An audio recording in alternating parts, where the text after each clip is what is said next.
Who's your emergency contact? Who should we notify in the case of death? Welcome to the USP, where I've spent the last 2+ decades of my life. If you guys ever had food poisoning, then it's probably one of the worst experiences you ever had in your life. When I was in Atwater, the homie fam had bought a couple of burritos for me, Spicer. Now, I cook every day, almost every day, and I've never had any issues with any of the food that I cook and prepare. And usually I really don't like buying food from other people unless I know them. Because, when you get sick in a penitentiary, it's fucked up. It's hard to get medical attention. In Atwater, when you get sick, you got to go down to sign up for sick call. And you put your name on the list. And you don't get to see the PA that day. They put you on the list and say, oh, we'll put you on a call out. So that might be 3-4 days later, or that might be 1 or 2 weeks later. And, by the time they see you, it's either you've already went through all your suffering and fucking throwing up and all that shit and broke your fever, or you're freaking worse, and now they got to put you on a bunch of antibiotics and all sorts of shit. So getting medical attention in a penitentiary, getting, a decent level of care, is almost impossible. When I blew out my knee, when I was in Beaumont, they gave me some ibuprofen and told me there was nothing wrong with it. From the time I blew out my knee in 2007, I didn't get knee surgery until about 2012, 2013. So that's just to show you the snail pace that the medical inside the penitentiary provides. So now I'm in the smooth. And it's maybe towards the end of Christmas. It's in January sometime. The whole place gets on lockdown. I mean, we're already locked down in our cell, but how we're able to know that the whole facility is on lockdown is, when they feed you, they give you a hot meal. Your food comes in a tray, it's hot, simple. But when you're on lockdown, the whole penitentiary gets sack lunch. So a week around the Super Bowl, we started getting sack lunch. But sack lunch was fat. So we're just thinking, hey, this is probably like a Christmas thing or whatever, or a Super Bowl thing. But we kept getting sack lunches for almost 3 weeks. And I didn't mind those sack lunches because they were fat. And they came with, brownies and chocolate chip cookies, and sometimes they give you a bear claw. By the end of that 3 weeks, and they give you like 2 or 3 of these pastries in each of these bags. So me and my cellie Easy, we're tripping. We're like, damn, man, we're getting fed good. Like, what's going on? Like, this shit, we weren't tripping on the sack lunches because all the food in the sack lunch were all wrapped up like they came from the streets. So of course, my curiosity wants to know why we're getting treated so good with all this food. Well, it turned out they had an outbreak of Salmonella through the whole penitentiary. They came and they locked down the prison, and the medical people came and just started pulling people out. They pulled like 2 or 3 people off my tier. I don't know how many other people they pulled out throughout the penitentiary, but the word was there was a lot. And they went and put them in either I block or L block. I'm not sure. But they filled up a whole tier of people that had salmonella, food poisoning. And, all we get is rumors because, we're stuck in the cell. They're not doing any rec. They're not doing anything that. We're just stuck in the cell, getting some fat ass sack lunches and a bunch of pastries that, was too thick and rich for me. So by the end of the 3-week quarantine, I had almost 3 sack lunches full of pastries. My later on, my cellular easy ended up eating most of it. But, you know, when you're in there and you're sick, there's really no remedy for you. All they're going to tell you is drink a lot of water and stay close to the toilet. Because anybody that's ever had salmonella, food poisoning, like I said, it's one of the most painful experiences. I went through that in Atwater. The homie fam went and bought 2 burritos from his Mexican dude.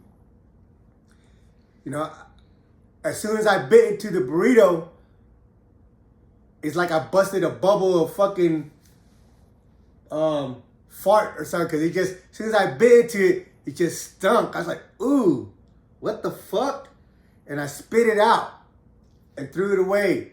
And I told the homie that was about to eat the other one, I said, hey, man, that shit's fucked up. So we threw the burritos away. I didn't even swallow anything. I didn't even think I swallowed anything. I just took a bite. And like I said, as soon as I bit into the burrito, the smell just popped up. I was like, ooh, what the fuck? Went and brushed my teeth, gurgled my mouth, all that shit. And I thought I was fine.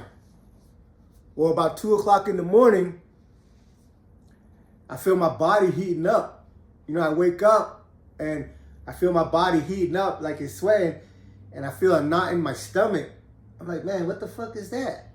You know, I never had food poisoning in my life. And in this incident, it's the only time I ever had it. And I'm just like, nah, that ain't nothing. That ain't nothing. But it just keep heating up until I curled up into like a fetus position because it felt like somebody had a hot ass needle and it was just sticking it into my stomach until it got to the point where I couldn't stand it anymore. And then I felt my butthole puckered like it was like contracting or something, right? I'm like, whoa, what's going on with that? Like I never had food poisoning. I don't know what's going on. I've heard it described before, but experiencing for yourself, it's a whole different animal. And I'm squeezing my butt cheeks. I'm trying to fight off the heat and the pain in my stomach. So I'm just curled up in the fetus, like, you know, because I feel like I have a lot of high pain tolerance, or that for the most part, I just bear it. You know, I've been having heartburns my whole life, but I didn't know they were heartburns. So I never went and took Tums or Rolaids or any of that shit.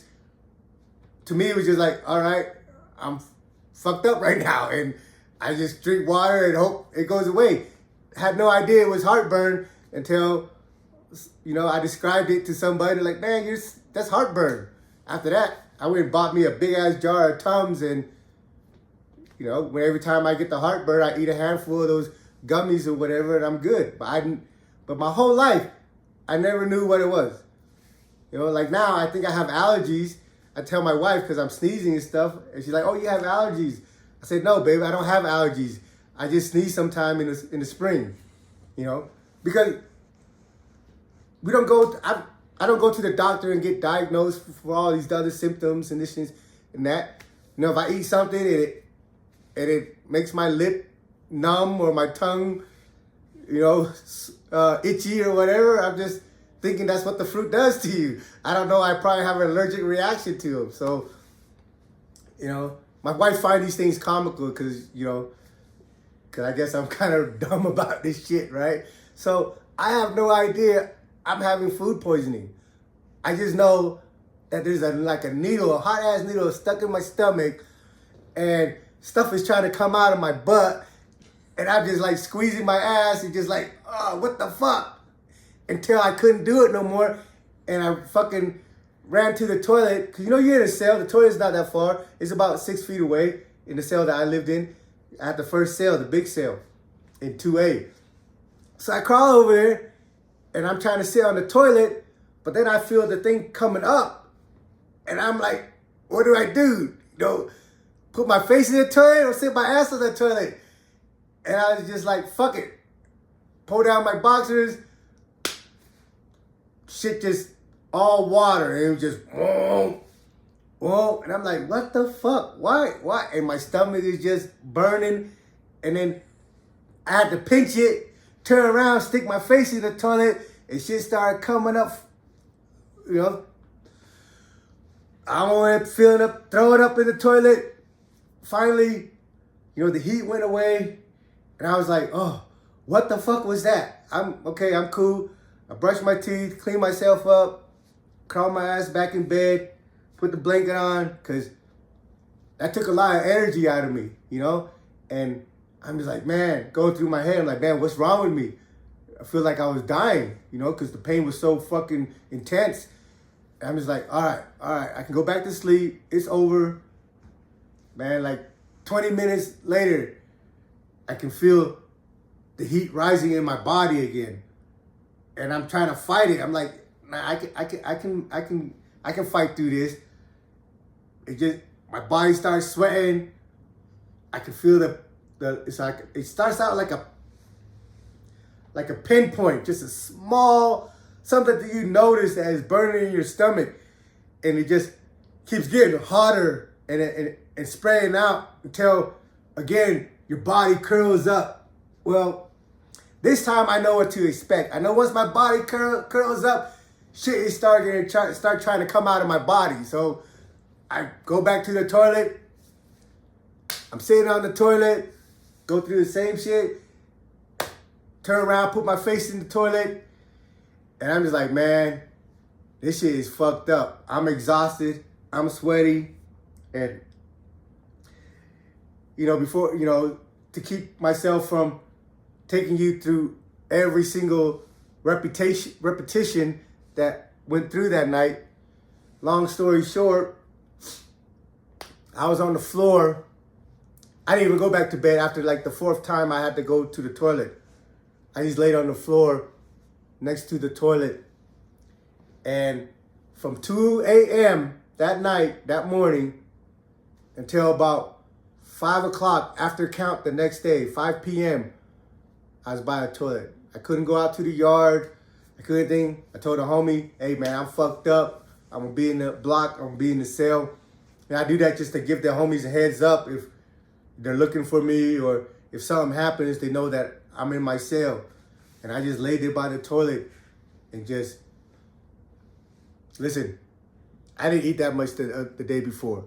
So I don't understand how so much shit can just come out of your body.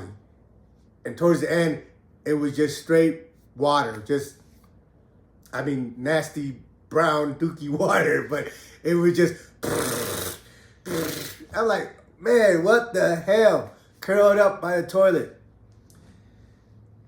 I didn't get anything I didn't file any lawsuit. I didn't file any complaint, because for you to sue the penitentiary that you got food poisoning, see, every time they make food in the penitentiary, they always save a tray and freeze it forever. I don't know how many days to keep it frozen or whatever. So just in case somebody comes back, they said, oh, they were sick, they had salmonella or this and that, they will come and test the food that they had put up.